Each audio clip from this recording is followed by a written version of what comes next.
સુરત સહિત સમગ્ર દેશભરમાં 15મી ઓગસ્ટ સ્વાતંત્ર્ય પર્વની ધામધૂમથી ઉજવણી કરાઈ હતી। સરકારી અને ખાનગી સંસ્થાઓ દ્વારા સ્વતંત્ર પર્વએ ધ્વજવંદન કરાયું હતું, તો સુરત મહાનગરપાલિકા દ્વારા પણ ભારતના રાષ્ટ્રીય પર્વ સ્વતંત્ર દિવસની ઉજવણી કરાઈ હતી। સુરત મહાનગરપાલિકા દ્વારા રાંદેર ઝોનના જહાંગીરાબાદ ખાતે આવેલા રાધે પાર્કની સામે 78માં સ્વતંત્ર પર્વની ઉજવણી કરાઈ હતી। સુરતના પ્રથમ નાગરિક મેયર દક્ષેશ માવણીના હસ્તે ધ્વજવંદન કરાયું હતું। આ સમયે સુરત મનપાના પદાધિકારીઓ અને અધિકારીઓ હાજર રહેવા પામ્યા હતા અને ત્યારબાદ રાષ્ટ્રગાન સહિતના કાર્યક્રમો યોજાયા હતા।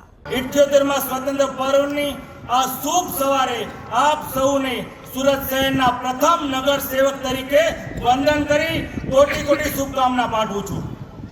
આજના આ શુભ અવસરે પધારેલા સૌ બાળકો, વિદ્યાર્થીઓ, નગરજનો, આજે પારસી નૂતન વર્ષના વિશેષ અવસર પર समस्त पारसी परिवार ने मारा नवरोज मुबारक।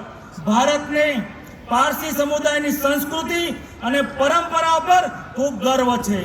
आ समुदाय अपनी राष्ट्रीय प्रगति ने नोंधपात्र रीते समृद्धि बनावी है।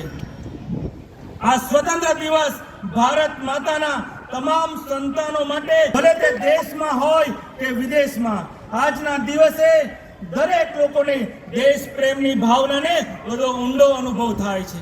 आ अवसर पर आपणे ते असंख्य स्वतंत्र सेनाओने अने क्रांतिकारीओने कृतज्ञतापूर्वक याद करीए छीए, जेमणे आपणने आजादी अपाववा माटे संघर्ष, त्याग, बलिदानना महान आदर्शो रजू कर्या छे।